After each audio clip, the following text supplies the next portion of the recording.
What's up, everybody? Now I know you guys are not a fan of old wrestling pay-per-view reviews. Not all of you anyways, depending on how long you've been a wrestling fan for. But I wanted to talk about one of the most controversial wrestling pay-per-views of all time, which was Over the Edge 1999.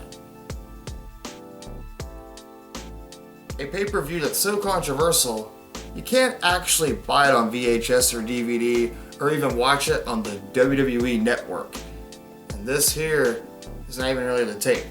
But I did watch it as a kid, an 8-year-old kid, not really understanding what was going on. Very understandable. But you guys all know why the pay-per-view is controversial, and it all goes back to Owen Hart's fall and when he passed away. Rest in peace, Owen Hart.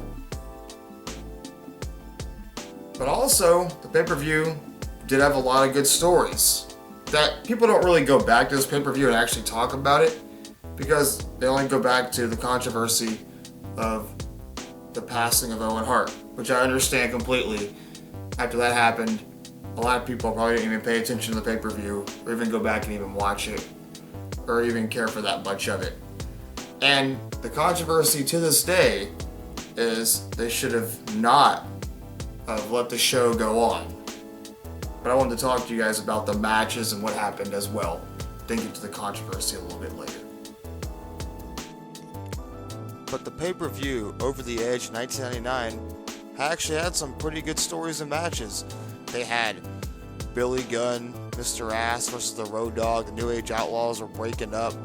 They had Triple H versus The Rock, which they wrestled a lot, but it was a pretty good match for its time.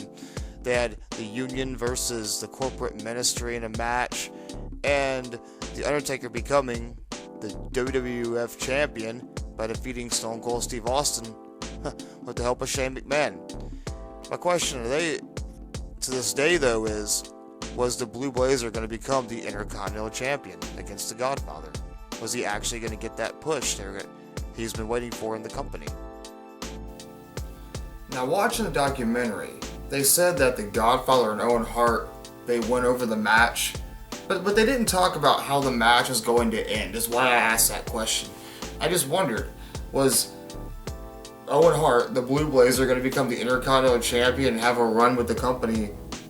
Him as the Blue Blazer, the Intercontinental Champion, and where was that story going to lead to until the end of the year? And during that year, Jeff Jarrett actually became the Intercontinental Champion, and then after No Mercy in '99, left to WCW. But it seems like Jeff Jarrett took the spot that Owen Hart was supposed to have. But I just wonder, to me that seemed like he was going to get a huge push, in my opinion.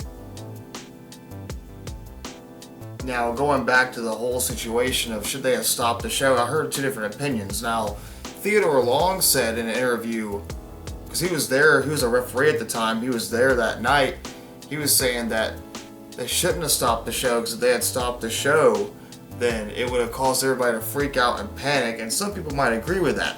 Martha Hart said in the documentary that they should have stopped the show immediately and had police investigate it, because she felt like they just kind of took out. She said they discarded Owen Hart's dead body out of the ring, had wrestlers go out to wrestle. It's very disrespectful to Owen Hart, and I agree with that too. I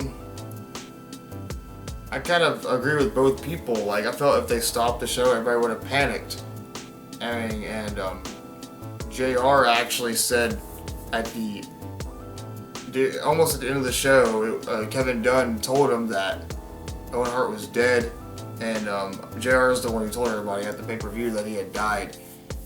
I don't know if JR should have told everybody that moment that he passed away, honestly. I thought that was actually pretty sad. But yeah, a lot of people have not reviewed this pay-per-view as far as what matches, what storylines have happened. I wanted to kind of clear that up with you guys. But Over the Edge 1999 had to be the most controversial pay-per-view in all of, history of wrestling. And to this day, people still question should they have stopped the show if Owen Hart fell. And we all, if you watch the documentary, you understand why it happened. And yeah, it's looking back, it was kind of very scary, how JR put it. When Kevin Dunn just said he's dead, and you're back at 10, 9, and it's just a scary situation in wrestling. But yeah, pay-per-view, you can't watch on network. They might have had it on VHS, but cut all that part out of Owen Hart's falling and stuff. And I rewatched it on a different website. Like I say, what website exactly? And there were like patterns of the crowd once he fell. And you would think maybe he just got. AJR said he just had a really bad injury from when he was talking, and then yeah, that's when it got really serious. The King came back to the table and looked all scared. But yeah, very, very scary and controversial that pay-per-view is. But I just wanted to review it for you guys, give you my thoughts on it. I'm not doing this video out of any disrespect, anything like that. I just wanted to clear up the pay-per-view for you guys and tell you about some of the stories that happened, etc.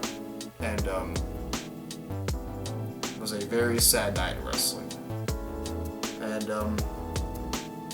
that's it for Over the Edge 99. Give me your thoughts and opinions on the pay-per-view. My review anyways. What was your thoughts on that night? How would you handle the situation? And I'd love to hear from you guys. And I'm WWE Jackson Parker. And that was controversial pay-per-views by WWE Jackson Parker. And thank you for watching. Have a nice day. And peace out, everybody.